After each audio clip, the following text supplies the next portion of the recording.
안녕하세요. 결혼한 지 올해로 23년 차인 50대 여성입니다.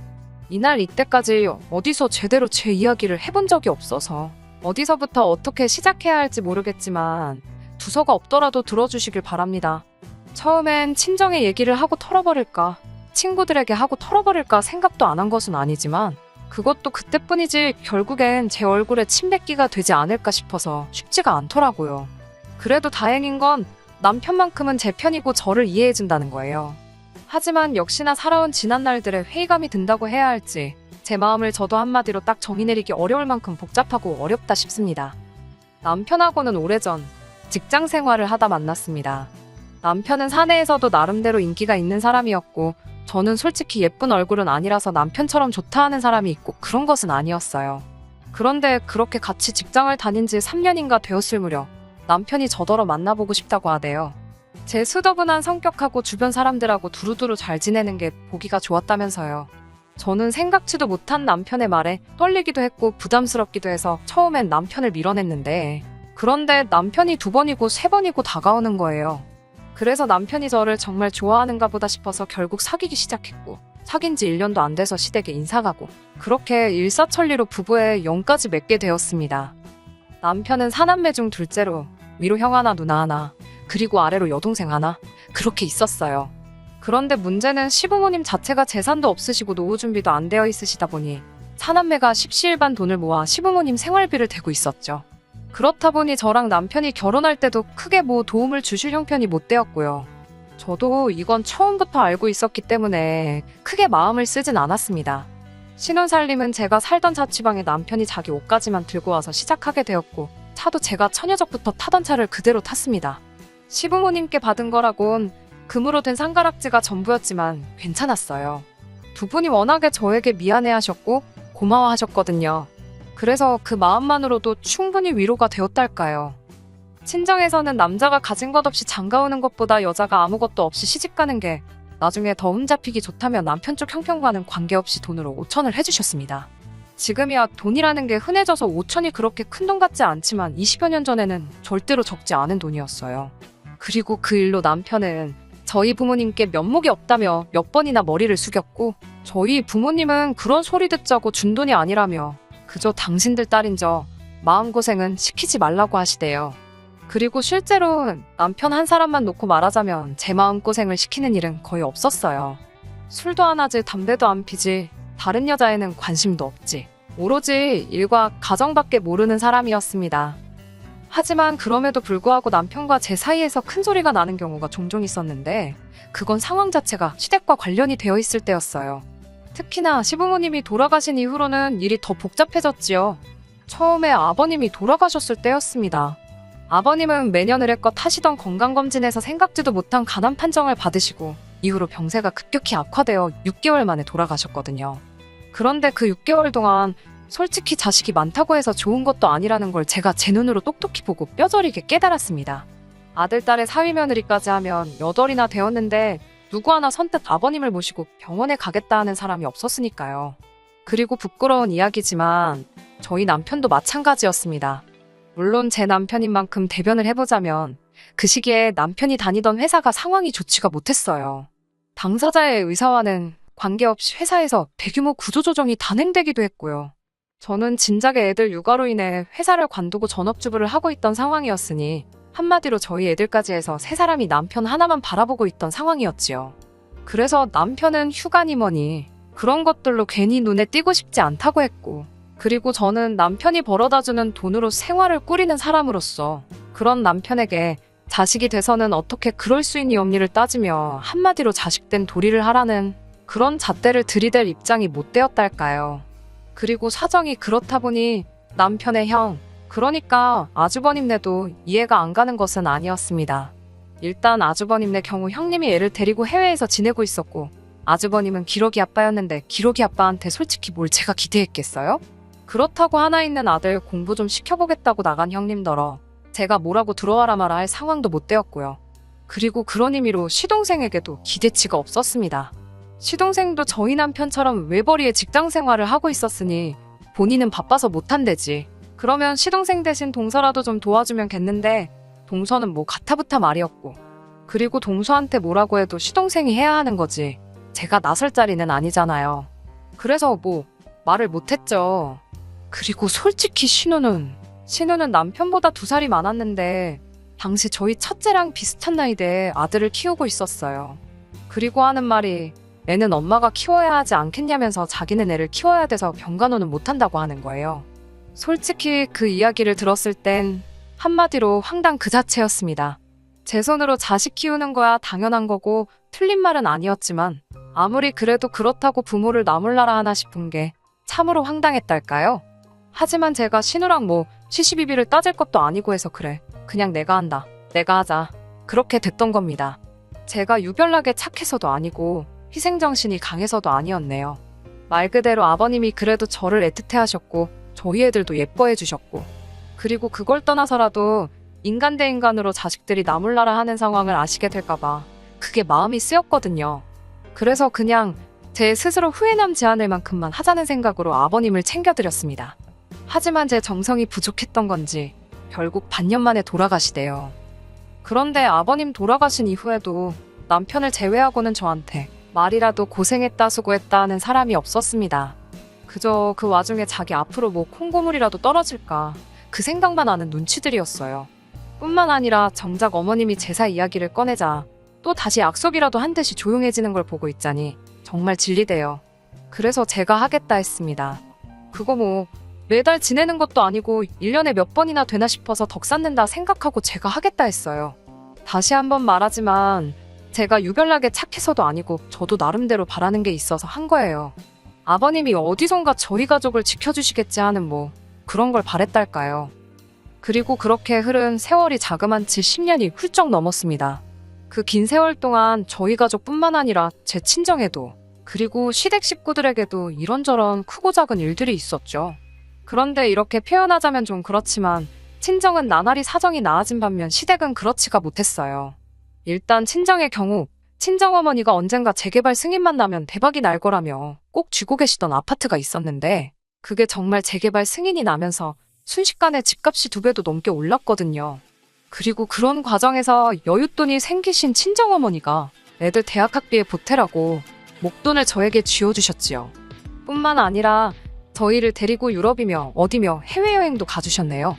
솔직히 저희도 먹고 살기가 아주 빠듯한 것은 아니었지만 그렇다고 여유가 있는 편도 아니다 보니 남들 다 가는 해외여행도 2번인가 밖에 가본 적이 없었는데 친정어머니 덕에 애들도 세상 구경하고 저희 부부도 좋은 추억도 만들고 그리고 말씀하시길 친정부모님 2분 다 돌아가시면 이 재산은 다 제 것이지 않냐며 저더러 너무 아둥바둥 살지 말라고 하시는 거예요.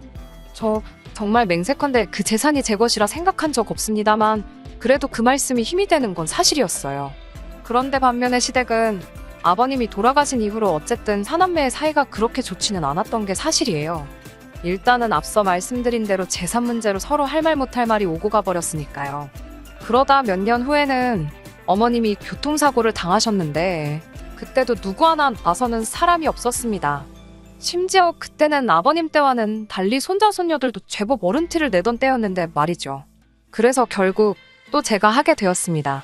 그리고 이때도 그냥 어머님이 저희 애들을 많이 예뻐해 주셨으니 받은 사랑 돌려드린다는 심정으로 병간호를 도맡은 거지 별다른 뜻이 있어서도 아니고 그렇다고 제가 착해 빠져서 그런 것도 아니었어요. 물론 이유가 어쨌건 간에 남편은 무척이나 고마워했지만요. 그리고 지금도 아버님이고 어머님이고 2분 수발 들고 한 거에 대해서는 이만큼의 후회도 없습니다. 사람이 어떻게 늘 손익을 따지며 살 수 있겠어요? 가끔은 그저 마음이 시키는 대로 따라갈 수도 있는 거죠. 하지만 어머님 또한 사고의 정도가 심했던 탓에 결국 다시 일어나지 못하시고 1달 만에 세상을 떠나셨습니다. 그리고 이후의 일은 말해 뭐하겠나 싶을 정도로 아버님 때와 똑같이 흘러갔어요. 아버님 제사를 이미 제가 맡아 치르고 있었으니 어머님 제사도 당연하다는 듯 제 몫이 되었죠. 하지만 이 또한 저에게 문제되는 일은 아니었습니다. 그리고 솔직히 제가 아버님 제사를 치룬 덕이라고 말하기도 그렇지만 그래도 그게 저는 나름대로 덕을 쌓은 거라 생각했거든요. 그래서인지 저희 애들이 어디 하나 아픈 데 없이 건강하게 자라서는 대학도 좋은 대학을 갔어요. 특히 첫째는 졸업도 하기 전에 변리사 자격증을 따면서 나름대로 탄탄대로를 걷게 되었고요. 둘째도 의대에 입학하면서 저나 남편에게 큰 자랑거리가 돼주었습니다. 그리고 이 모든 게 남편은 제가 평소에 마음을 굳게 써서 아이들이 복을 받은 거 아니겠냐고 말해주대요. 사실 아이들의 노력이 없었으면 불가능했을 일이지만 그래도 가장 가까운 사람이 그 공을 제 몫으로 돌려주니 기분이 싫지만은 않았어요. 그런데 이게 욕먹을 일이 될 줄은 몰랐습니다. 얼마 전에 있었던 일이었어요. 어머님이 돌아가시기 전에 저에게 따로 금부치 몇 개를 남기신 게 있었는데 그때 저더러 다 가지라 하셨거든요. 솔직히 재산적 가치로 치면 돈 1,000만 원이 적다는 건 아니지만 그 정도나 될까 모르겠어요. 하지만 배 아파 낳은 자식들보다 며느리인 제가 헐났다면서 고맙다고 주신 귀한 선물이었습니다. 그런데 제가 솔직히 그걸 차고 다닐 것도 아니고 해서 서랍 한쪽에 보관해뒀었거든요. 그런데 엊그제 서랍 정리를 하다가 문득 그 상자가 눈에 띄어서 이런저런 생각을 하다 보니 마음이 영 편치가 않대요. 다른 사람은 몰라도 신우는 딸이기도 하니까 어머님이 얼마나 그리울까 싶어가지고요. 원래 모자 사이도 특별하지만 모녀간엔 말로 설명할 수 없는 뭔가가 있잖아요. 그래서 신우에게 시간 날 때 우리 집에 한번 오라고 했어요. 줄 게 있어서 그렇다고요. 그리고 그렇게 신우가 저희 집에 왔는데 어째 집에 들어올 때부터 표정이 영 좋지가 않대요. 그래서 왜 그러나 하고 생각을 해보니까 저희가 얼마 전에 좀 큰 평수로 이사를 했거든요. 그리고 집들이는 따로 하지 않았다 보니 신우가 이사한 저희 집엔 처음 와본 상황이었고요. 신우는 이리저리 눈을 굴리며 저희 집을 둘러보더니 잘해놓고 사네 하면서 콧방귀를 뀌었습니다. 그리고 그런 신우의 반응을 보고 있으니 난감하기도 했고 민망하기도 했고 그래서 그냥 멋쩍은 듯 웃어 보였어요. 그리고 이윽고 남편과 저 그리고 신우네외가 자리에 둘러앉아 이런저런 이야기를 나누게 되었습니다. 저는 어머님이 남기신 것들에 대해서 언제쯤 얘기를 꺼내야 하나 싶어서 기회만 엿보고 있었고요. 혹시나 이상하게 오해를 하진 않을까 싶어서 말을 꺼내기가 조심스러웠으니까요. 그런데 그때 신우가 먼저 저한테 자기가 할 말이 있답니다. 그래서 해보라니까 자기 아들 소식은 들었냐는 거예요. 사실 시조카가 그래도 어떻게 고등학교까지는 마쳤다는 이야기를 들었습니다. 그런데 이후로 대학도 안 가고 그렇다고 자기가 뭘 배우려고 하는 그런 의지도 없고 그러다가 어디 술집에서 만난 여자를 임신을 시켰다는 이야기를 들었어요. 그런데 그 여자가 애 낳고 얼마 되지 않아 도망을 갔다나 바람이 났다나 원래는 애 낳고 좀 살다가 식을 올리네 어쩌네 했었는데 말이에요. 아무튼 그래서 결국 시조카가 애를 키우기로 했고 그래서 신우네 집에 들어가 산다는 이야기까진 어찌저찌 듣긴 했었죠. 근데 뭐 솔직히 좋은 이야기도 아니고 해서 아는 체를 하기도 그렇고 정말이냐 어떻게 된 거냐 물어보기도 그래서 가만히 있었거든요. 그런데 저더러 다 알지 않냐면서 자기가 생각해보니까 그게 다 저 때문이랍니다. 솔직히 정말 꿈에서도 생각해본 적 없는 말이라서 너무 황당했어요. 그래서 그게 무슨 말이냐고 따졌죠. 그랬더니 저희 첫째나 자기네 애나 고만고만한 나인데 저희 애들 챙길 때 자기 애는 생각 안 나더냐는 거예요. 황당했죠. 아니 잊고 산 건 아니지만 그렇다고 제가 뭐 한다고 매일같이 시조카 생각을 했겠어요. 그리고 제가 순간 말문이 막혀서 제대로 말을 잇지 못하니 신우는 이때다 싶었나 봅니다. 저희 친정이 먹고 살만한 것도 알고 있었고 그래서 맞벌이도 아닌데도 돈 걱정 없이 살지 않았냐며 참으로 매정하다며 남편하고 저더러니들은 삼촌도 아니고 숙모도 아니라며 그 못돼 처먹은 신부가 저희 애들 앞길 망칠 거라는 거예요. 아니 다들 나몰라라 하는 시부모님 병수발에 제사까지 군말 않고 챙겼으면 말이라도 고맙다는 소리는 못할망정 헛소리는 하지 말아야 하는 거 아닌가요? 결국 남편이 먼저 신우더러 말 같지도 않은 소리를 한다고 소리를 질렀습니다. 저도 신우더러 그딴 소리나 할 거면 내 집에서 나가라고 했고요. 그러자 신우랑 시매부도 저희더러 그렇게 살지 말라면서 삿대질을 하는데 원래 남이 자식한테 악담하는 거 아니라지만 부모가 저 지경이니 아들이 그따위로 걷지 싶은 거예요. 그래서 이럴 시간에 가서 네 자식 단속이나 잘하라고 했습니다. 뭘 보고 컸는지 알만하다고요.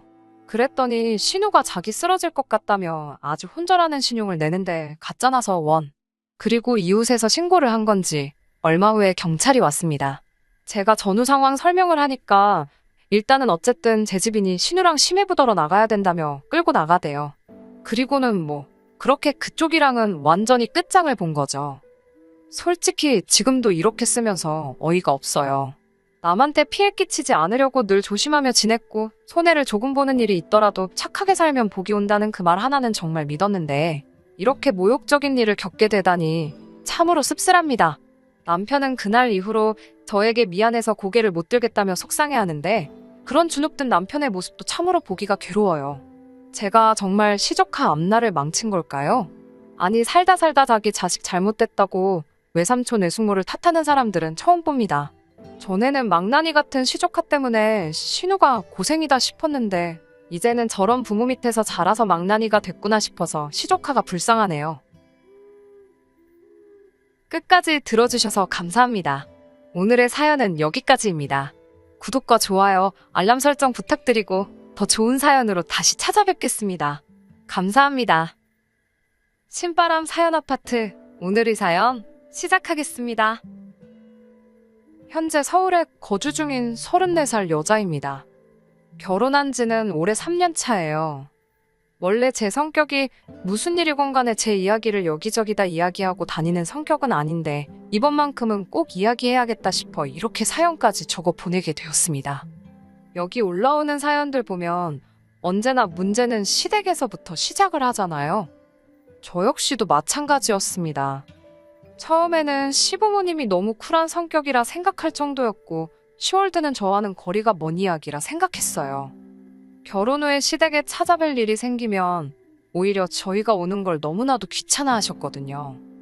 괜히 저희 오면 집 청소도 해야 하고 식사 준비도 해야 하고 여간 번거로운 게 아니니 시간 있으면 그냥 둘이 어디라도 놀러나 가라는 식이셨지요. 그런데 알고 보니 그건 다 신우 때문이었습니다. 남편은 저보다 4살 연상이고 신우는 남편과 연년생이고요. 그런데 신우는 그 나이 먹도록 아직 결혼을 안 했습니다. 시부모님이 저희가 시댁에 방문하는 걸 불편해하던 이유는 식사 준비고 집 정리고 그런 건 다 핑계에 불과했어요. 그냥 저희가 다녀오면 신우가 잘 살고 있는 저희 모습 보고 열등감이라도 느끼는지 저희가 가고 나면 집에서 그렇게 난동을 부리며 발작을 했다고 하더라고요. 그렇다 보니 시부모님도 차라리 얼굴 좀 안 보고 그러는 게 편했기에 저희 보고 오지 말라고 했던 것이었습니다. 저는 여태까지 그걸 시부모님이 쿨한 성격이라 며느리 부담 갖지 하지 않게 하기 위해 그러시는 거라 믿어왔고요. 신우 성격 이상한 것도 시부모님은 물론 남편도 다 알고 있던 사실인데 팔은 안으로 굽는다는 그 말이 결국엔 다들 신우를 위해서 제가 희생하는 게 당연한 거라 생각하고 있었다는 거네요. 제 본가는 지방에 있습니다. 저는 대학부터 시작해서 남편과 결혼해서 서울로 올라오기 전까진 계속 지방에서 거주하고 있었어요. 남편은 제가 다니던 회사 거래처와 연결된 회사에 다니고 있었고 본사는 서울에 있었는데 파견근무차 저희 지역에서 1년 조금 넘게 거주를 했었거든요. 어떻게 인연이 다 연애를 시작하게 되었고 남편이 서울에 있는 본사로 복귀하면서 몇 달 정도 주말 연애를 이어가다가 청혼을 받게 돼서 결혼까지 하게 되었습니다. 저한테는 쉬운 결정이 아니었어요. 대학도 본가 근처에 있는 지역에서 나왔고 회사 또한 같은 지역으로 취직을 했기에 제가 서울에 어디 기들곳 하나 있던 게 아니었거든요. 졸업 후부터 쭉 다니던 회사이기도 했으니 경력이 끊어지는 부분도 아쉽긴 했습니다. 허나 당시 여러모로 오래 몸담은 회사에 이래저래 실망스러운 부분도 있고 해서 여러 가지 생각이 많던 차였거든요. 제가 아무리 회사에서 좋은 성과를 낸다고 해도 진급에 있어서는 남자 직원한테 양보를 해야 하는 그런 부분들부터 회사 역사상 여자가 대리 이상으로 진급한 일이 없다고 하는데 그런 부분에 어느 정도 한계를 느끼고 있던 차였어요. 거기에 나중에 제가 결혼하면 막연한 계획이긴 했지만 아이는 제 손으로 직접 키우고 싶은 욕심도 있었거든요. 그래서 고민 끝에 저는 남편을 따라 서울로 가기로 했습니다. 회사 사표 한 장 집어던지면 끝나는 거지만 삶의 터전을 바꾸는 거니 여러모로 정리해야 할 게 많았습니다. 지방이긴 하지만 그래도 제 명의로 아파트를 하나 보유하고 있었거든요. 제가 대학교를 다닐 때는 친정부모님 집에서 같이 살면서 통학을 했었어요. 그리고 졸업과 동시에 취직을 하게 되었으니 독립을 해보고 싶은 마음도 있었고 무엇보다 부모님 집에서 회사까지 출퇴근이 정말 불편하게 되어 있었거든요. 차를 사는 방법도 있긴 했는데 제가 말씀드렸다시피 회사가 이상한 부분에서 소위 말하는 꼰대 같은 모습이 좀 있었어요. 그래서 당시 신입 직원이었던 제가 차를 끌고 출근하는 건 상상도 못할 일이었습니다. 지금 생각해보면 차 끌고 출근하는 거랑 신입 직원인 게 무슨 상관이 있나 싶지만 그때는 회사의 암묵적인 룰이니 당연히 따라야 한다 생각했고요. 출퇴근으로만 몇 시간씩 시간을 버리게 되니 여러모로 부모님 집을 나와 독립을 하는 게 가장 좋겠다는 생각이 들었어요. 그래서 회사 근처에 있는 월세 같은 걸 구해 혼자 살아볼 작정이었거든요. 몇 달 일해서 월급도 모여있던 상황이었는데 그 돈으로 구할 수 있는 방은 회사와는 가까워지지만 출퇴근이 불편한 건 매한가지였어요. 그래서 회사 근처에 있는 신축 오피스텔 같은 곳을 알아봤는데 그런 곳은 또 보증금부터가 꽤나 목돈이 필요하더라고요. 월세는 월세대로 비싼 느낌이고 관리비는 관리비대로 이중으로 돈이 나가니 출퇴근 좀 편하게 하겠다고 돈을 버리는 느낌도 들었고요. 그렇게 고민하던 와중에 친정부모님께서 상황이 그러면 월세를 구하는 게 아니라 아예 자가로 집을 하나 구하는 게 어떻겠냐 하시더라고요. 전세를 구하는 방법도 있긴 했지만 부모님께서 이리저리 같이 알아봐 주시다가 투자 가치도 조금 있어 보이는 아파트를 골라 그 아파트를 매매하게 되었습니다. 친정부모님께 6천 정도의 목돈을 지원받았고 나머지는 제가 모은 돈에 은행 대출을 껴서 제 나이 25에 내 이름으로 된 집을 갖게 되었지요. 24평에 지은 지 좀 되는 아파트기는 했지만 혼자 살기에는 더없이 넓은 집이었어요. 값도 합리적이고 출퇴근 문제도 해결되고 월세 나가는 거나 대출이자 내는 거나 비슷하겠지만 그래도 언젠가 이 집이 내 것이 될 거라는 생각에 이자 내는 건 아깝지도 않았습니다. 그 후부터는 열심히 돈을 모으며 빚부터 갚아야겠다 생각해서 돈 모으는 것에만 열중했어요. 조금씩 아끼고 절약하며 살다 보니 5년 뒤에 은행 대출은 완전히 다 털어버리게 되었습니다. 남편하고 연애를 시작하던 시점에는 이미 은행 빚은 다 갚은 상태였어요. 이래저래 수중에 모인 돈도 꽤나 있던 상황이었고요. 그리고 남편의 청혼을 받아 남편을 따라 서울로 가는 걸 결정했을 때 집은 집대로 있고 저한테는 추가적으로 1억이 넘는 저금이 있는 상황이었습니다. 남편 또한 당시 회사 생활을 좀 오래 했던 상황이어서 결혼 자금으로 1억 5천 정도를 모아놓은 상황이었어요. 제 돈까지 하면 2억 5천이라는 거금이긴 했지만 사실상 서울에서 그 돈으로 집을 구한다는 건 불가능에 가까운 일이었지요. 그나마 다행이었던 건 시댁에서 어느 정도 모자란 부분에 대해서 지원을 해주겠다고 약속을 했어요. 그래서 저희 돈과 시댁에서 지원해주는 돈을 합쳐 3억으로 전세를 구하고 나머지 돈으로 결혼 비용 및 자동차, 그리고 혼수 등을 구입하게 되었습니다. 집을 정리할 계획이 있기는 했는데 제가 1억 2천에 들어갔던 집이 2억으로 시세가 올라 있었거든요. 거기에 더불어 제가 결혼할 때쯤에 막 지방에도 투기 열풍이 불던 때였어요.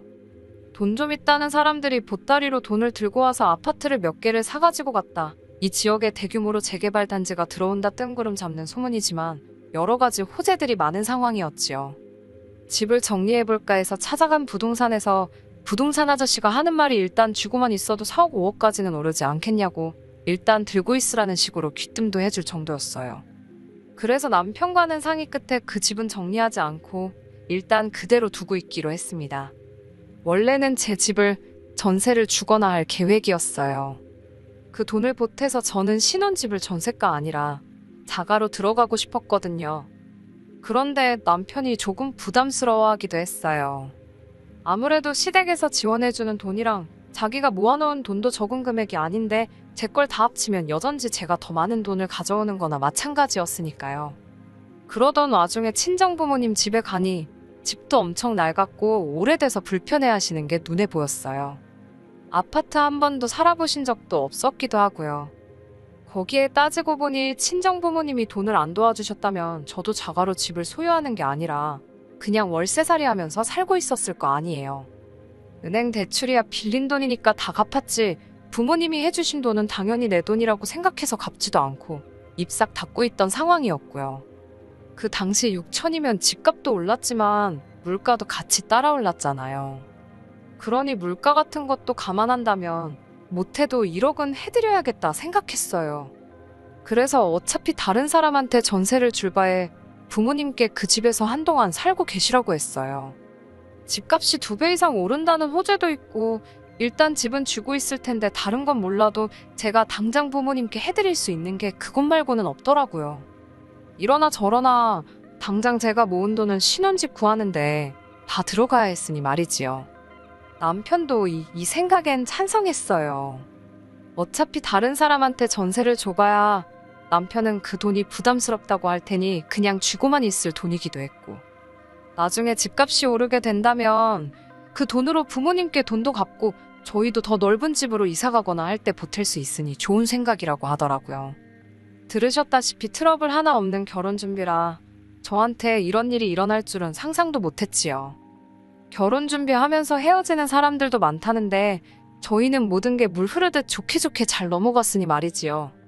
신우와 결혼 전에는 딱히 만날 일이 없었는데 축의금도 일부러 그런 건지 3만 원만 내고 가고, 집 들일 때도 빈손으로 와서는 뭐 가구가 싸구려 느낌이 나네 하면서 처음부터 시렌트를 내서 대충 신우가 저를 안 좋아한다는 건 눈치를 채고 있었어요.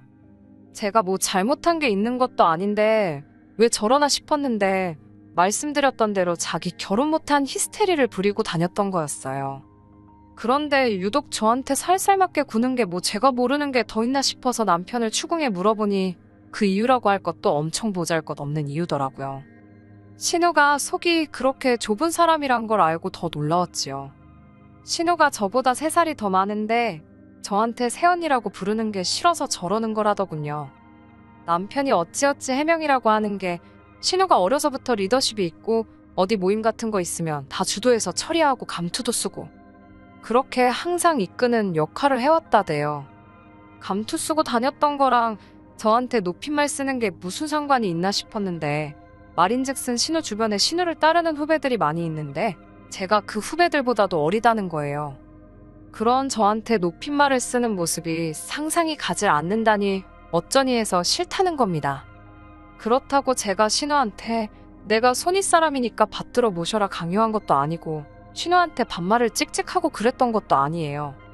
어이가 없고 황당하기는 했지만 싫다는데 제가 뭐 어쩔 도리가 있었겠나요. 괜히 신우 마음 돌려보겠다고 아양을 부릴 것도 아니고 신우랑 가깝게 지낸다고 해서 저한테 득이 될 것도 없으니 그냥 거리 두고 살자고 했죠. 괜히 긁어 부스럼이라고 상황만 악화시킬 수도 있고 신우 덕분에 시댁과도 어느 정도 거리를 두고 살게 되었는데 따지고 보면 저한테는 나쁠 게 없는 상황이었으니까요. 남편도 시부모님도 나서서 이 상황을 나아지게 하려는 게 아니라 피해가자는 입장이었으니 그냥 그렇게 대면대면하게 지내기로 했었습니다. 그런데 그런 신우가 뭘 잘못 먹기라도 한 건지 언젠가부터 저한테 먼저 연락도 오고 새언니 하면서 친한 척을 하기 시작하더라고요. 그게 싫다고 할 땐 언제고 저도 사회생활을 했으니 대충 짐작은 가더라고요. 보통 사람이 갑자기 변하면 그게 죽을 때가 다 돼서 그러는 거 아니면 저한테 뭐 얻어낼 게 있어서 그러는 거 아니겠어요? 제 생각대로였어요. 신우가 갑자기 죽을 때가 된 게 아니고 진짜 이유는 후자에 가까웠습니다. 신우가 그 나이 될 때까지 결혼을 못한 건 신우 성격 때문에 그런 거라고 생각했어요.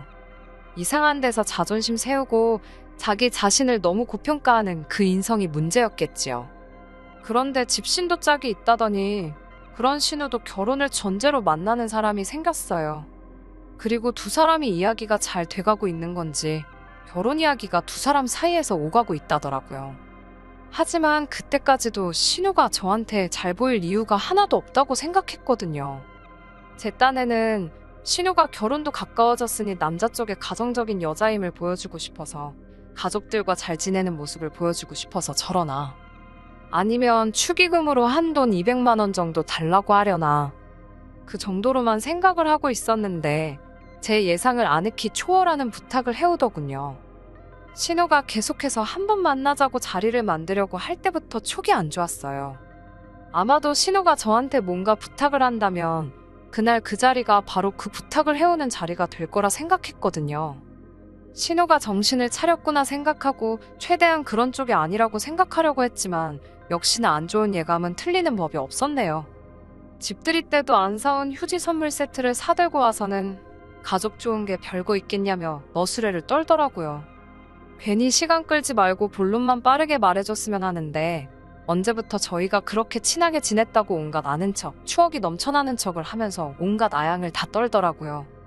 없는 추억 억지로 짜내서 분위기를 띄우려다가 막상 이야깃거리가 다 떨어지니 그제서야 본론으로 넘어가는데, 신우는 나 결혼하는데 다른 건 딱히 해줄 필요 없다는 말로 시작해서 말도 안 되는 부탁을 별것도 아닌 것처럼 말을 하더라고요. 우연의 일치라고 하면서 자기 결혼할 남자가 이번에 제 본가가 있는 쪽으로 내려가 장사를 시작할 계획이라고 하더군요.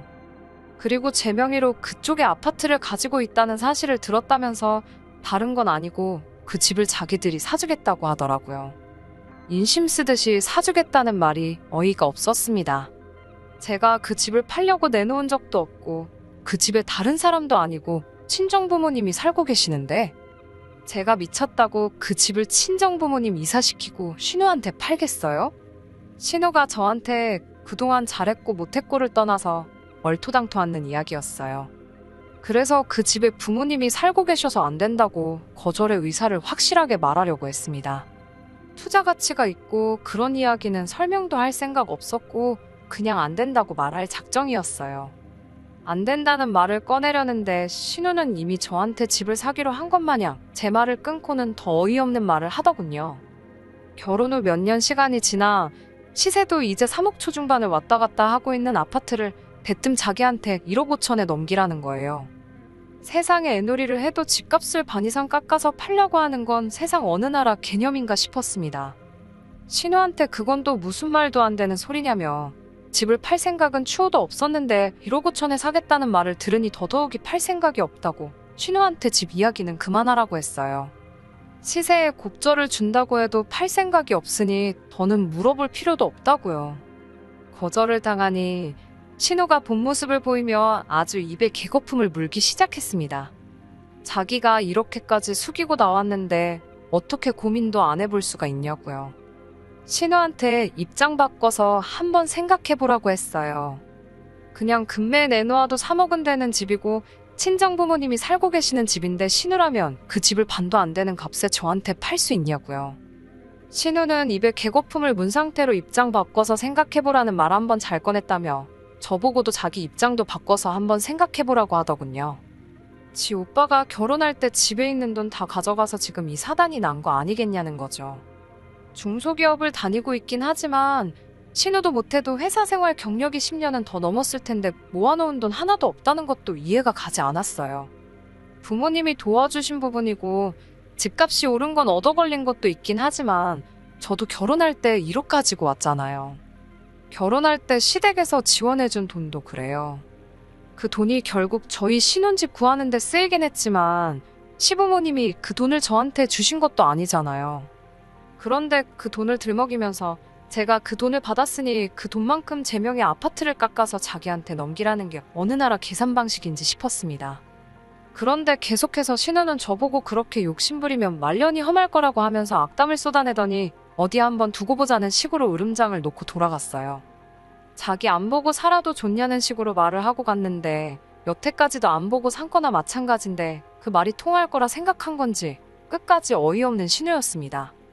어차피 신우한테 그 집을 넘길 생각도 없고 한바탕 하기는 했지만 거절의 의사를 확실히 밝혔으니 다 끝난 일이라고 생각했어요. 그런데 집에 돌아오니 남편이 그래도 어떻게든 신우를 도와주면 어떻겠냐고 하는 겁니다. 신우의 억지보다 남편의 반응이 더 충격적이었어요. 신우랑 한바탕 하고 있는데 옆에서 거들지도 않고 상황만 지켜보던 것도 마음에 안 들었는데 이제 와서 저런 반응을 보이니 여태까지 같이 살던 그 사람이 맞나 싶었습니다. 생각해보니 앞뒤가 안 맞는 게 너무 많았어요. 특히 제 집에 관해서는 결혼 전에 시댁에 오픈을 한 적이 없었어요. 내 재산이긴 하지만 그거 가만두고 친정부모님께 드리고 왔다는 식으로 받아들일까봐 싶어 숨기고 있던 사실이었거든요.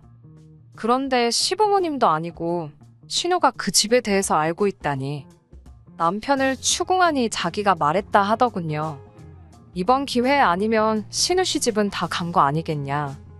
성질 더러운 신우 등살에 힘들어하는 부모님 생각하니 그것도 딱하고 신우도 그 집을 싸게 얻으면 상대 쪽에도 면도 살지 않겠냐면서 저보고 다른 사람도 아니고 가족 일인데 저만 조금 희생하면 모두가 편해지는 거 아니겠냐대요. 만에 하나 신우한테 그 집을 넘긴다고 한들 친정 부모님이 살고 계신데 그건 어떻게 할 거냐 따졌지요.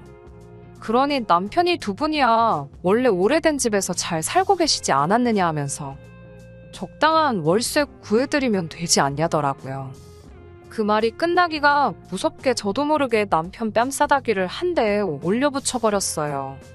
그 뒤로는 남편하고 말도 한마디 하지 않고 냉전 중이에요. 이 와중에도 생각 바뀌었냐며 저를 떠보는 신우 연락이 저를 더 열받게 만드네요. 파리 안으로 굽는다는 말이 딱 이 상황이네요. 억지로 반대로 꺾어봐야 부러지기밖에 더 하겠나요. 빠른 시일 내로 이혼 전문 변호사한테 상담 좀 받아보려고 합니다. 저도 강경하게 나간다면 남편도 마음을 돌리지 않겠나 싶네요. 궁금해하시는 분들이 계셔서 이렇게 후기 보내드립니다. 일단 남편하고는 완전히 이혼하게 되었어요. 생각을 바꿀 모습도 보이지 않고 반성은커녕 이런 걸로 이혼하자고 하는 제가 괘씸하다는데 더 뭘 두고 봐야 하나 싶더라고요. 전후 사정을 알고 나니 이혼하는데 확신만 더 갖게 되었어요. 신우 남편 될 사람이 우연찮게 제 고향에서 장사를 하는 것도 아니었어요. 신우가 애초에 결혼 조건으로 제 집을 가져오기로 한 거고 그 남자는 딱히 하는 일이 없는 사람인데 집 살던 아낀 돈으로 그쪽에다가 뭐 체인점 같은 거 하나 낼 계획이었다네요. 시모까지 나서서 그럼 그 집을 안 팔아도 되니까 친정부모님 내쫓고 거기서 신우 돈 모을 때까지 살게 해주면 안 되냐고 물어보는데 신우 먹고 사는 건 그렇게 중요한데 식가족 그 누구도 저희 부모님 생각해주는 사람 없더라고요. 그래서 이혼을 진행하게 되었어요. 남편은 오히려 이혼하자는 말에 기고만장해져서 재산 분할로 내 집 절반을 가져오겠다 으름장을 놓는데 좀 알아보고 그런 말 좀 하지. 결혼 전부터 가지고 있던 내 재산을 무슨 수로 자기가 가져가겠다는 건지 싶더라고요. 덕분에 이혼은 오히려 수월했네요. 오히려 전세로 들어간 돈에 제 돈도 껴있었으니 위자료며 재산 분할이며 이것저것 해서 제가 가져온 게 더 많아요. 혼수도 그대로 들고 와서 제 집에다 옮겨놨고요. 남편은 남은 돈 들고 시부모님 집으로 들어갔는데 시부모님도 이번에 꼭 신우는 시집을 보내야겠다고 생각한 건지 남편이 들고 온 돈 가지고 신우 시집을 보냈더라고요. 남편도 느끼는 바가 있었는지 저한테 연락해서 다시 합치자는 헛소리를 하더라고요. 평생 당신이 모은 돈 들여서 동생 시집 보내줬으니 부모님도 편해지고 당신도 행복한 거 아니냐고 영양가도 없는 소리 할 거면 열심히 돈 벌어서 신우 뒷바라지를 해주던 부모님 편하게 효도나 하라고 했어요. 저는 고향 내려와서 부모님 가지고 계신 돈하고 이혼할 때 들고 나온 돈에서 부모님하고 작은 가게 하나 차렸습니다. 잠깐 힘든 일이 있긴 했지만 힘들었던 거 자꾸 되새겨서 뭐 하겠어요. 앞날이 아직도 창창한데 제 행복 찾아가면서 열심히 살아보려고 합니다. 끝까지 들어주셔서 감사합니다. 오늘의 사연은 여기까지입니다. 구독과 좋아요, 알람 설정 부탁드리고 더 좋은 사연으로 다시 찾아뵙겠습니다. 감사합니다. 신바람 사연 아파트 오늘의 사연 시작하겠습니다. 안녕하세요. 결혼 앞두고 혼전 동거를 시작한 30살 여자입니다. 결혼을 약속한 예비 신랑과는 2년을 연애했어요. 혼전 동거를 결정하기까지는 저도 많이 고민했습니다. 제가 고리타분한 걸 수도 있지만 사실상 혼전 동거는 결혼이나 마찬가지라고 생각했거든요. 생각 고쳐먹고 좋은 것만 생각해서 내린 결정인데 요즘 너무 성급했나 후회도 되고 고민도 많아져 이렇게 사연을 보내게 되었습니다. 결혼을 약속한 예비 신랑은 프리랜서로 일을 하고 있어요. 디자인 관련 일을 하고 있고 벌이는 평균 이상입니다. 그래도 경력도 오래되었고 업계 쪽에서는 나름 이름도 알려져 있고 그런가 봐요. 하는 만큼 버는 일을 하다 보니 수입이 들쭉날쭉한 편인데 일을 그렇게 찾아서 하는 편은 아니에요. 이쪽 업계도 성수기 같은 게 있는지 어떤 달에는 얼굴 보기 힘들 정도로 일이 몰리는 때가 있어요. 1년에 두어 번 정도 그런 성수기가 찾아오는데 평소에는 탱자탱자 놀다가도 그때만 집중해서 일 바싹 몰아서 하고 나면 그때만 해도 웬만한 회사원만큼은 버는 걸 보면 참 신기합니다. 저 몇 달치 허리띠 졸라매고 아끼고 아껴야 모으는 1,000만 원 정도 되는 돈을 한 달도 안 되는 시간에 턱하니 벌어오고 그러면 회의감이 들 때도 있을 정도입니다. 매달 그렇게 성수기면 아마 떼부자가 되었겠지만 막상 그렇게 일거리가 평소에도 넘쳐나지는 않는 것 같아요.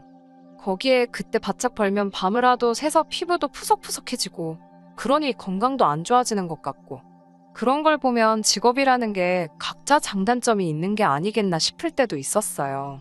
저야 시키는 일만 하면 이러나 저러나 월급은 나오니까요. 저희가 혼전동거를 시작하기 전에는 2년이라는 긴 시간 동안 연애를 하고 있었습니다. 하지만 혼전동거 이야기가 연애를 하면서 자연스럽게 나온 경우는 아니에요. 사실 당시에 예비 신랑이 짧은 시간 힘들게 일해서 큰돈을 벌고 하는 걸 보고 나서는 저도 제 일에 대해서 다시 돌아보는 계기가 되었습니다. 그렇다 보니 제가 하는 거에 비해 벌이도 적고 보람이 없다고 생각했던 적이 있어요. 그래서 이직을 알게 모르게 준비하기 시작했어요. 솔직히 되던가 말던가란 심정으로 올린 건데 동종업계에서 꽤나 이름 좀 날린다는 회사에서 스카웃 관련 제의가 왔습니다. 내건 조건도 업무 내용도 전부 다 마음에 들었고 제시한 연봉만 해도 당시 다니던 직장에서 받던 것보다 1.5배나 되는 파격적인 조건이었지요. 제가 거절을 할 이유가 있나 싶을 만큼 좋은 조건들이었는데 마음에 걸리는 게 하나 있었으니 그게 바로 회사가 있는 지역이었어요. 본사가 지방광역시에 있는 관계로 제가 그 회사로 이직을 하려면 이사를 가는 건 필수적인 문제였거든요. 어차피 저도 서울에서 월세 살고 있던 상황이었는데 여기서 월세나 거기서 월세나 큰 문제 될 건 없었습니다. 오히려 집세 같은 걸 어느 정도 지원해준다는 조건까지 껴있었으니 오히려 더 좋은 상황이었어요. 거기에 일단 본사 근무 2년 경력을 찍어야지 서울에 있는 지사로 순환 근무를 하든 뭘 하든 위치를 조정할 수 있다는 이야기를 들었습니다. 서울로 다시 돌아올 수는 있었지만 이러나 저러나 2년이라는 시간이 더 걸리게 되었던 거잖아요. 그래서 당시 연애 중이었던 예비 신랑과는 이별의 수순을 밟을 수밖에 없었습니다. 까짓거 주말에는 쉬는데 못 만날 게 어디냐 하실 사람들도 있겠지만 저는 알고 있었어요. 몸이 멀어지면 마음도 멀어진다고 매주 누구 하나가 내려오고 올라가고 하는 고생을 하다가 서로 지칠 바에야 그냥 헤어지는 게 맞다고 생각했습니다. 과거에 장거리 연애를 해봤기 때문에 그게 얼마나 고생스럽고 힘이 드는 건지 저는 이미 알고 있었거든요. 그래서 처음에는 직장 때문에 현재 이러이러한 상황이다. 연애하는 건 좋지만 연애하자고. 내 경력과 미래까지 포기할 수는 없는 것 같다. 이유를 조곤조곤 설명하면서 결국 힘들게 헤어지자는 이야기를 입 밖에 꺼냈어요. 당연히 남자친구는 뭐 그딴 이유로도 헤어지냐면서 열을 올리기 시작했습니다. 그러다 결국 제가 고집을 꺾지 않으니 나중에 가서는 울며불며 매달리기 시작하더라고요. 이런 약한 모습 보여줬던 적도 없는 데다가 그동안 만난 정 때문에 그런가 남자가 울기 시작하니까 단호하게 끊어내기가 미안해지더라고요. 그렇다고 해서 제 인생에 있어 두 번은 없을 기회가 될 수도 있는 자리를 날려먹고 싶지도 않았습니다. 그렇게 결국 결론은 짓지 못하고 시간만 보내던 어느 날에 남자친구한테서 연락이 왔어요. 전 그 회사를 가야겠다면 자기도 저를 같이 따라가겠다고, 같이 살자고요. 어떻게든 같이 있고 싶다는 그 마음이야 고마웠지만 솔직히 부담이 더 되더군요. 같이 살자는 말이 동거를 하자는 건데 그때 당시 저한테 있어서는 엄청 충격적인 말이었어요. 혼자 끙끙 고민해봐야 답도 안 나오니 다른 사람은 몰라도 어머니한테는 물어봐야겠다 싶어서 현재 이러이러한 상황이라고 말을 했습니다. 오히려 저희 어머니가 저보다 더 열린 사고방식을 가지고 계시더라고요. 저는 당연히 엄마한테 말도 안 되는 소리 하지 말라고 등짝이나 한 대 맞을 줄 알았는데 어머니 반응은 의외로 덤덤하고 오히려 그 편이 더 좋겠다 하면서 잘 생각했다고 하시는 거예요. 어차피 제 나이도 나이고 여태 만났으면 결혼 생각이 아예 없던 것도 아닐 텐데 그 전에 같이 살아보는 것도 나쁘지 않다고 하시더라고요. 아무것도 모르고 콩깍지 씌인 채로 결혼했다가 크게 되어서 후회하는 것보다 상대방을 충분히 알고 겪어보고 난 뒤에 결정을 내리는 게 좋지 않겠냐 하시더라고요. 평생에 저는 혼전동거를 제가 하게 될 거라고는 생각해본 적도 없었는데 덕분에 돌이켜 생각해보는 기회가 되었습니다. 여전히 저는 사람들이 안 좋게 보는 건 아닐까 하는 걱정도 있었지만 어머니 말대로 장점이 오히려 더 많아 보이더라고요. 주변의 선배들이나 결혼한 친구 및 지인들 이야기 들어보면 결혼 전에는 안 그랬는데로 시작하면서 하나둘씩 불만이 커지기 시작하는 걸 느낀 적이 있는데 미리 살아보고 결정한다면 그런 후회나 실수는 하지 않겠다는 그런 생각이 들더라고요. 좋은 점만 있는 사람은 없겠지만 그래도 치명적인 단점을 제가 견뎌낼 수 있을지 미리 알게 되는 기회라 생각하고 결국 남자친구의 제안에 응하게 되었습니다. 하지만 제가 아무리 크나큰 결심에 어려운 결정을 내리게 되었다 하더라도 사실상 혼전동거는 저에게 있어서 결혼이나 마찬가지로 여겨졌어요. 그래서 다른 건 몰라도 본격적인 결혼 이야기가 오고 가기 전에 적어도 결혼 허락을 받는 식으로 양가에 서로 인사는 드리는 게 맞겠다는 생각을 했습니다. 저희 집에서는 별다른 일이 없었어요. 저희 부모님도 남자친구한테 별다른 부탁은 하지 말고 그래도 먼 타지에 가서 생활하게 되는 거니 싸우지 말고 사이좋게 지내면 좋겠다고 하셨을 뿐이었고 남자친구도 그 말에 알겠다고 대답했고 분위기도 좋았지요. 그 다음 주엔가에서 이번엔 반대로 제가 남자친구 집에 인사를 드리러 갔습니다. 이 정도 한대를 해주실 줄은 몰랐는데 밥상 위에 온갖 가지 육해공을 어우르는 메인 요리에 밑반찬이며 국이며 탕에 찌개까지 차려져 있었으니까요. 임금님 수라상도 이것보다 종류가 많이 나오지는 않겠다는 생각이 들 정도였네요. 몸둘바를 모르겠는 와중에 호화로운 상차림에 대한 이유를 얼마 지나지 않아서 알게 되었어요. 남자친구 어머님이 저한테 음식들 하나하나를 다 어떻게 하셨는지, 재료가 뭐고 조미료가 뭐가 들어갔는지 그런 걸 하나부터 열까지 다 알려주시더라고요. 무슨 말인고 하니 우리 아들이 입맛이 까다로운 편이니 멀리 가더라도 밥 좀 잘 챙겨달라는 그런 뜻이었어요. 아들이 국이 없으면 입맛이 안 돌아서 밥도 깨작거리고 특히나 고기 반찬이 없으면 밥도 안 먹는다고 하시면서 앞만 바쁘고 그래도 햄이나 계란 후라이라도 같이 구워서 달라고 하시는데 조금 그렇더라고요. 직장은 제가 구해서 가는 거고 남자친구는 그냥 하던 대로 집에서 일하는 건데 나가서 일하는 제가 왜 식사당번이 돼야 하며 그걸로 모자라 특정 섬유유연제는 냄새를 싫어하니까 빨래 세제 살 때도 조심해서 사라는 이야기까지 들어야 하는지 싶더라고요. 남자친구도 자기 어머니가 저한테 어떤 걸 요구하셨는지 너무나 잘 알고 있는 눈치였어요. 집까지 바래다 주는 길에 남자친구가 계속해서 자기가 떨어져 살았던 적이 없어서 너무 걱정돼서 저러시는 거라고 크게 신경 쓰지 말라고 먼저 말을 하더라고요. 자기도 한참 바쁠 때 아니면 별로 하는 것도 없다는 걸 알아서인지 내 밥은 내가 알아서 먹고 집안일도 알아서 하겠다며 말을 하는 겁니다. 남자친구 어머니는 이해가 되지 않았지만 알아서 해명도 해주고 그렇게 하게 두진 않겠다 하기에 그때까지는 크게 걱정 안 했어요. 그리고 얼마 지나지 않아서 저는 회사를 옮기게 되었고 새 회사가 있는 지역으로 남자친구와 이사를 가게 되었습니다. 아무래도 동거인이 있기 때문에 회사에서 지원해주는 집세 혜택은 포기해야 했지만 돈이 얼마나 되는 것도 아니고 아쉽지는 않았습니다. 여기까지는 큰 문제가 없었어요. 적어도 처음 몇 주간은 정말 식만 안 올렸다 뿐이지 신혼부부가 이런 느낌인가 싶고 저도 부모님과 같이 지낼 때 말고는 대부분 혼자 지냈기에 새로운 생활이 신기하고 재밌기도 했습니다. 그런데 점점 남자친구의 본 모습을 알게 되니 여러모로 걱정이 되기 시작하네요. 일단 일하는 것부터가 문제였습니다. 근근히 일감이 있어서 일을 하고는 있는데 제가 볼 땐 성수기 때 몰려오는 일 아니면 하고 싶지 않아 해요. 그때 벌이가 웬만한 중소기업 직장인 연봉 정도는 되기에 문제가 없다지만 프리랜서가 가만히 있는다고 해서 일이 굴러 들어오는 건 아니잖아요. 더군다나 디자인 쪽이면 새로 치고 들어오는 사람들도 있고 유행도 빨리빨리 바뀌는 시장인데 불투명한 미래는 제쳐두고 너무 현재에 안주하고 있는 건가 싶었습니다. 그렇다고 해서 집안일을 열심히 하는 것도 아니었어요.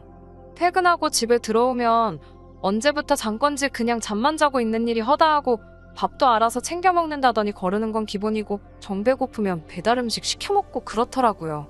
집 청소 안 돼 있는 건 기본이고 빨래도 직접 한다더니 그게 아니고 그냥 옷을 안 갈아입고 있는 게 전부였어요. 빨래할 게 생기면 쌓아두던가 제 거 돌릴 때 같이 꼽사리 끼려고 하거나 그랬지요. 그래서 남자친구와 대판 싸우게 되었습니다. 저는 남자친구한테 아무리 맞벌이지만 우리가 결혼을 하게 된다면 가장의 역할을 해줘야 할 텐데 이건 좀 아니지 않냐고요. 푼돈이라도 꾸준히 일감 같은 거 따와서 일도 좀 하고 집에만 있는다고 해도 운동이라도 좀 하고 규칙적인 생활 좀 해주면 좋겠다고 했어요. 식사도 배달 음식으로 때우고 그러지만 말라고, 일도 다 안 하면서 벌어놓은 돈 배달 음식 사 먹는 비용으로 다 써버리면 그게 말이나 되냐고 다투거나 했지요. 남자친구는 남들 버는 것보다 더 벌어오는데 뭐가 문제냐면서 자기는 일도 좋지만 자기 인생도 중요하다고 하면서 지금 생활 습관을 고칠 생각이 없다고 합니다. 솔직히 저는 결혼 생각이 싹 달아날 만큼 지쳤어요. 이래서 미리 살아보면 그 사람의 진짜 모습을 볼 수 있다는 말이 있나 싶습니다. 그간 만나온 정이 있고 같이 살고 있는데 그냥 여기까지만 하고 끝내자는 말도 꺼내기가 어렵네요. 어떻게 하는 게 좋은 걸까요? 안녕하세요. 2달 만에 이렇게 후기를 보내게 되었습니다. 결론부터 말씀을 드리자면 일단 파혼을 하게 되었습니다. 같이 살고 있어서 솔직히 남자친구가 어떻게 나올까 두려웠는데 남자친구 쪽에서 먼저 일을 크게 만드는 바람에 한결 수월해지기는 했네요. 같이 해온 정이 있고 남자친구가 이러나 저러나 어쨌든 돈을 벌고 있는 상황이기에 여러모로 참아보려고 애썼습니다. 그런데 그런 노력이 무색할 정도로 엄청난 사건이 터지고 말았거든요. 말씀드렸는지 기억이 잘 안 나는데 남자친구가 집에서 살림하겠다 큰 소리 뻥뻥 쳐놓고서는 집안일을 거의 안 했어요. 살림한다고 해서 제가 뭐 엄청난 거 기대한 것도 아니고 그냥 밥솥에 밥만 되어 있어도 반찬 가게 반찬 정도면 충분히 맛있게 저녁 식사를 했을 겁니다. 그런데 그런 기본적인 것도 안 해놓고 딱히 일을 하는 것도 아니면서 바쁘다, 시간이 없다 이런 핑계로 아무것도 안 하고 있었거든요. 그래서 저도 제가 굳이 집에서 빈둥대는 남자친구 밥까지 차려야 하나 싶어서 저녁 식사는 회사 구내식당에서 해결하고 퇴근을 했어요. 그날도 퇴근 준비하고 구내식당에 들려서 저녁 식사를 하려고 했는데 남자친구한테 전화가 오더라고요. 자기 어머니가 서울에서 내려오셨다고 같이 저녁 식사할 테니까 오늘은 저녁 먹지 말고 들어오라대요. 혼전동거를 하고 있기는 했지만 제가 며느리는 아니니 굳이 저한테 미리 연락 같은 건 하실 필요 없었으니 그 부분에 대해서는 짜증이 나거나 열이 받거나 하지는 않았습니다. 자기 어머니가 온다는데 그걸 몰랐을 리는 없고 아무 말도 안 해준 남자친구가 잘못이라고 생각했지요. 아무튼 그래서 그날은 오랜만에 곧바로 퇴근을 했네요. 집에 도착하니 어머님은 아직 안 오셨는데 집은 집대로 엉망인 상황이었어요. 집에만 있었으면서 뭐하고 있었냐고 한마디 하고 같이 정리를 했습니다. 집 청소가 얼추 끝나니 그때 맞춰서 어머님이 도착을 하셨고요. 어머님이 오랜만에 아들 본다고 바리바리 이것저것 싸들고 오셨더라고요. 어머님이 아들 좋아하는 거라고 족발을 사오셨어요. 뭐 남자친구가 서울 살 때 일주일에 한 번은 꼭 집에서 배달시켜 먹던 맛집이라고 하는데 제가 입맛이 까다로운 편은 아닌데 돼지고기 삶은 걸 별로 안 좋아해요. 제가 못 먹는 음식 가져오신 게 서운하지는 않았어요. 반대로 친정어머니가 오셨다고 한다면 남자친구가 별로 안 좋아하더라도 제가 좋아하는 음식으로 가져오셨을 테니 당연하다고 생각했지요. 그런데 제가 달리 먹을 것도 없고 밑반찬 하라고 몇 가지 가지고 오긴 했지만 집에 밥도 없고 마른 반찬만 가지고 저녁 식사를 하고 싶지도 않아서 그러면 저는 배달을 시키겠다고 했습니다. 그런데 어머님이 너는 벌써부터 배달 음식을 그렇게 시켜 먹냐고 하면서 돈이 썩어나냐는 식으로 잔소리를 하시더라고요. 배달 음식 시켜 먹는 걸로 잔소리하는 건 제가 아니라 어머님 아들한테 하셔야 할 텐데 속으로만 한마디 하고 삼켰지요. 간단하게 중화요리집에서 짬뽕이나 시키려고 했는데 최소 주문 금액이 모자라서 남자친구랑 어머님한테도 혹시 추가로 뭐 생각나는 거 있느냐고 물어봤지요. 그러니 또 남자친구 어머니가 혀를 끌끌 차는 겁니다. 저거저거 음식 시켜 먹는 꼬라지 보니까 평소에도 어떻게 지내는지 눈에 훤하다면서 잔소리를 하더라고요. 막말로 제가 이 집 며느리도 아니고 남자친구가 저 따라와서 제 집에 얹혀 사는 거나 마찬가지인데 벌써부터 완만한 며느리 대접을 하고 계시니 어이가 없었습니다. 이어서 말하기를 우리 아들 얼굴이 반쪽이 된 걸 보니까 밥도 제대로 안 챙겨주는 거 아니냐고 잔소리를 하길래 그냥 한 귀로 듣고 한 귀로 흘리면서 그럼 저는 배달비 아껴야 되니까 나가서 포장해 올게요 하고 자리를 피했습니다. 일 마치고 와서 피곤하긴 했지만 저기서 잔소리 듣고 있는 것보다 잠깐 바람도 쐴 겸 해서 포장해 오는 게 더 낫다고 생각했거든요. 부랴부랴 짬뽕 한 그릇 포장해서 집에 가지고 왔는데 문 열고 들어가니 두 사람은 이미 저 없이 식사를 시작했더라고요. 저 없이도 먹을 거였으면 내가 못 먹는 음식으로 저녁을 할 생각이었으면 애초에 저를 왜 불렀나 싶어서 기분이 엄청 상해 있었습니다. 차라리 그냥 야근을 했으면 밥도 제대로 먹고 이 더러운 꼴도 피했을 텐데 싶었거든요. 아무튼 저도 밥상 앞에 앉아서 제가 싸온 거 포장을 풀었어요. 이제 저도 아님 먹으려고 하는데 또 살쾡이 눈을 하고 저를 노려보고 있더라고요. 이번엔 또 뭐 때문에 그런가 했는데 음식을 사왔으면 어른이랑 남편이 있는데 드셔보겠냐 물어볼 생각은 안 하고 지 거만 혼자 먹으려고 그러냐며 잔소리를 눌어놓더라고요. 이때부턴 저도 자포자기해서 내내하면서 대답만 하고 있었어요. 그 상황에서는 제가 짬뽕을 사오는 게 아니라 그때 결혼 허락 받으러 갔을 때 어머님이 차려놓았던 그 호화 수라상을 그대로 재현을 해놨어도 잔소리를 들었을 거란 생각밖에 안 들었거든요. 드실 만큼 먼저 덜어 드시라고 하고 그릇하고 가져다 드리니 국물이랑 해물건더기는 죄다 건져가서 아들 앞에 떡하니 놔주시더라고요. 거기까지도 참았습니다. 어차피 짬뽕이 먹고 싶었던 것도 아니고 그냥 오늘 이 악몽 같은 하루만 빨리 지나갔으면 하는 심정이었어요. 어머님 서울 올라가시면 남자친구 반 죽은 목숨이다 하고 한바탕 할 작정이었지요. 다른 거 바란 것도 아니고 중간 역할 좀 잘해주고 어머님이 저렇게 트집 잡아서 잔소리 하려 들면 내 편 들어주는 게 당연한 거 아니겠냐 한마디 할 생각이었습니다. 그런데 남자친구는 그때는 제 눈치를 엄청 보더니 지금 제가 당하고 있는 건 신경도 안 쓰이는지 면밖에 남지 않은 제 그릇은 신경도 안 쓰고 국물이 땡겼다고 하면서 벌컥벌컥 지 밥만 처먹고 있었어요. 불규칙적인 생활에 맨날 배달 음식만 시켜 먹느라 그 몇 달 안 되는 시간 동안 살이 한 5kg 정도는 찐 것 같은 아들을 보고 타지 생활하니까 아주 얼굴이 반쪽이 되었다 하면서 아주 족발뼈에 붙은 고기 부스러기까지 발라서 남자친구 앞접시에다가 올려주고 있대요. 그러다 어머님이 아까 밑반찬 싸운 거 냉장고에 넣으면서 봤는데 냉장고 안에 먹을 게 하나도 없더라 하시면서 아들한테 평소에 뭐 먹고 지내냐면서 네 마누라가 밥도 안 챙겨주니? 하고 묻더라고요. 저도 참을 만큼 참았다 싶고 계속 당하고 있으니 만만하게 보는 건가 싶어서 그제서야 뒤늦게 한마디를 했습니다. 집에 하루 종일 일도 안 하고 빈둥대고 있는 건 어머님 아들인데 회사 나가서 일하는 제가 밥을 왜 챙겨줘야 하느냐고 한마디 툭 던졌어요. 만만한 며느리라고 생각했던 제가 말대꾸를 하니 어머님도 약이 잔뜩 올랐나 봅니다. 당신 시집살이 하던 시절 이야기를 하시면서 자기 시어머니였으면 남편 밥도 못 챙겨주는 며느리는 그날 집에서 잠은 다 잔 거라고 하면서 으름장을 놓는데 솔직히 하나도 무섭지 않았어요. 일단 제일 중요한 건 저는 며느리도 아니고 월세이긴 하지만 일단 이 집도 내 이름으로 계약된 내 집이기도 했고 말이지요. 아무튼 어머님이랑 저 사이에 원성이 높아지니 그때까지 좋다고 밥만 먹고 있던 남자친구가 입을 열었습니다.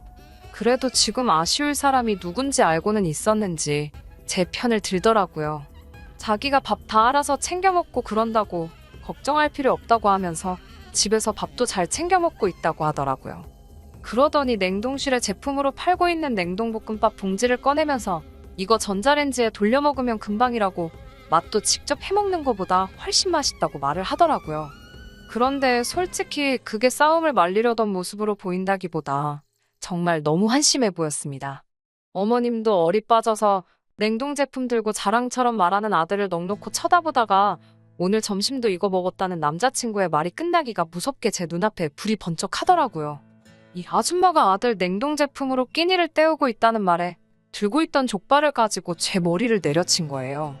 이때부터는 저도 남자친구 어머니고 뭐고 혼전동 거고 결혼이고 더 이상 볼장 다 봤다 싶었습니다. 어머님 대접해주는 것도 필요 없고 그냥 진상 아줌마나 다름이 없었지요. 그때부턴 저도 목청을 한껏 높여가지고 이게 뭐하는 짓이냐고 소리를 고래고래 질렀습니다. 장난하는 것도 아니고 뭐하는 거냐고 같이 살고 있으니까 며느리로 보이나 본데 아직 사람도 덜 된 아들 타지에 보내놓은 게 그렇게 걱정이 되면 도로 데려가라고 했습니다. 내가 볼 땐 얼굴이 2배가 됐는데 반쪽이 되었다니 아무튼 얼마나 안쓰럽겠냐고. 내가 회사 다니면서 나 먹고 사는데 아무 지장이 없는데 일까지 하고 집에 와서 아줌마 대신 아줌마 아들한테 12첩 임금님 수라상 차려주는 식모노릇 하게 생겼냐고. 다 필요 없으니 도로 데려가서 실컷 밥해 먹이라고 소리쳤지요. 어머님도 저한테 너 같은 며느리 볼 생각도 없고 필요도 없다며 같이 큰 소리 떵떵 치더니 짐 싸가지고 아들 데리고 나가더라고요. 남자친구가 나가니 집이 넓어졌는데 아쉽거나 서러운 마음도 들지 않고 오히려 속이 뻥 뚫린 듯 후련했습니다. 그동안 제가 알게 모르게 참아오면서 마음고생도 많이 했던 거였겠죠. 사실 후기까지 보낼 일은 아니었는데 얼마 전에 어머님한테서 연락이 왔어요. 잘 지내냐고 축벽거리며 묻더니 시간이 지나니 자기도 잘못한 게 조금은 있는 것 같다며 서로 속 시원하게 풀지 않겠냐고요. 듣자 하니 아들님이 제가 보고 싶어서 집에서 식음을 전폐하고 시위 중이라고 하는데 솔직히 그렇게 처량하게 있을 거라는 생각은 들지 않대요. 돈이야 벌어오지만 출퇴근도 따로 안 하면서 삼시세끼 집에서 밥만 축내는 아들 몇 달이나마 떼놓고 살다 보니 그게 편했던 거겠죠. 저는 이 아줌마가 서로 풀자고 하는 말이 앞으로 잘 지내보자가 아니라 그냥 긴 말 안 할 테니 우리 아들 좀 다시 데려가달라는 소리로밖에 들리지 않았어요. 그 귀한 아들 이 집에 다시 보내면 밥도 제대로 못 얻어먹고 다닐 텐데 그냥 어머님이 데리고 살라고 했어요. 말 맞다나 저희가 양가상견례를 진행한 것도 아니고 결혼식장 들어가기 전날에도 엎어지는 게 결혼인데 결혼 전에 몇 달 같이 살았다고 평생 코 깨어 살 필요 있겠냐고요. 그제서야 남자친구 어머니가 저한테 무조건 잘못했다며 둘이 얼마나 잘 지냈는데 겨우 그런 걸 가지고 헤어지냐며 제 마음을 돌리려고 하는데 돌아올 마음이었으면 진작에 돌아왔겠지요. 지금은 아쉬움 없이 잘 지내고 있습니다. 결과적으로는 더러운 꼴 보고 파혼한 거나 마찬가지지만 저는 오히려 혼전동거를 했던 게 참 잘했다고 생각해요. 모르고 결혼이라도 했으면 일은 일대로 하고 식모노릇은 식모노릇대로 하면서 참으면서 살았어야 했을 테니 말입니다. 끝까지 들어주셔서 감사합니다. 오늘의 사연은 여기까지입니다. 구독과 좋아요, 알람 설정 부탁드리고 더 좋은 사연으로 다시 찾아뵙겠습니다. 감사합니다.